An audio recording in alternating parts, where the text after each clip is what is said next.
Yes, good morning mga kapatid. Nandito tayo ngayon sa may Muntinlupa City, sa may Barangay Tunasan, para dun sa pagta-turnover at then pagbubukas ng bagong mga quarantine facility dito sa lungsod. Yan ang makikita nyo. Parte yan ng 144 bed capacity na quarantine facility dito sa Muntinlupa, na kompleto yan sa mga amenities kagaya na lamang yan, hindi kaya initan kasi may aircon sa loob niyan, may kama, may CR, at ganun din naman ibang mga hygiene kit, hygiene kit ay nandyan, yan, may CR po dyan, may kama ka, at then kompleto yan nga, may mga upuan and everything. Nandito na ngayon si DPWH Secretary Mark Villar, at ganoon din naman si Department of Transportation Secretary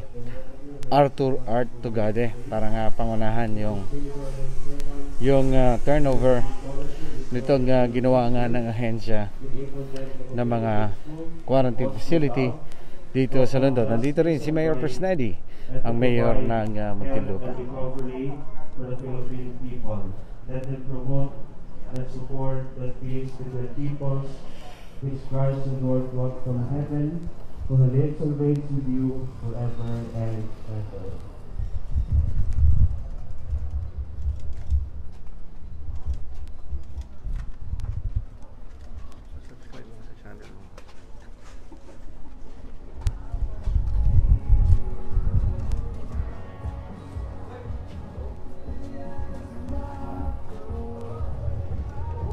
Okay.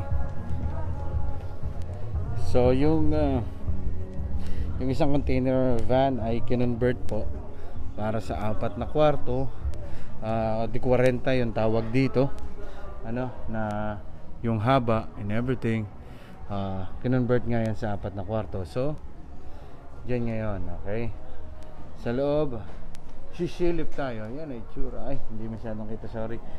Yan, kompleto, yan. Yan, sina Mayor nandito. Yan. Yan. Si Father, blessing na rin ito. Si Mayor. Hi, Mayor. Okay. So, aside dito sa 144 nga na bed capacity quarantine facility dito sa Tunasan, target na rin ng LGU ng Muntinlupa na mabuksan yung kanilang sariling molecular laboratory, So kung hindi ako nagkakamali, alos pang 5 na Muntinlupa na magbubukas niyan, kasama yung of course yung Taguig, meron ng kanila, nauna yung Marikina, and then Valenzuela, and then ito nga Manila, meron na rin.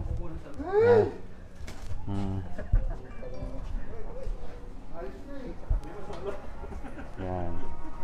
Okay, so aside doon nga ay yung kanilang molecular laboratory na pambaga Holy Grail sa pagtitest natin ng COVID-19. Yan.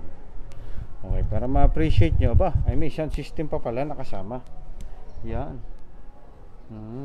Yan, ito yan, para makita natin, yan, may sounds pa, hindi ka malulungkot.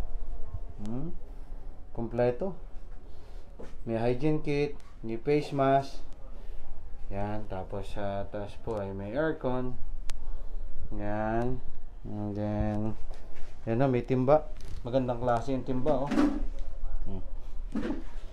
yan, okay, timba. And then may CR, nasa loob ng CR. Yan. Okay, so ulitin po natin, nandito tayo sa may Tunasan, Muntinlupa, doon sa may Packwood, kung alam ng iba sa inyo dyan. Ngayon po ay tineturn over at formally bubuksan na nga po yung bagong quarantine facility dito sa lungsod. 144 bed capacity po ito, kompleto sa lahat ng amenities. And then nandito po yung ilang matataas na opisyal ng gobyerno, Secretary Mark Villar ng DPWH, Secretary Art Tugade ng Department of Transportation para nga doon sa turnover dito. We Heal as One Center ang tawag dito, na nasa tunasan nga sa Muntinlupa. Okay, so yun lang po mga kapatid, ano, yung atin munang update dito sa area, ano. So turnover po yung mga bago nating quarantine facility dito, 144 po ito.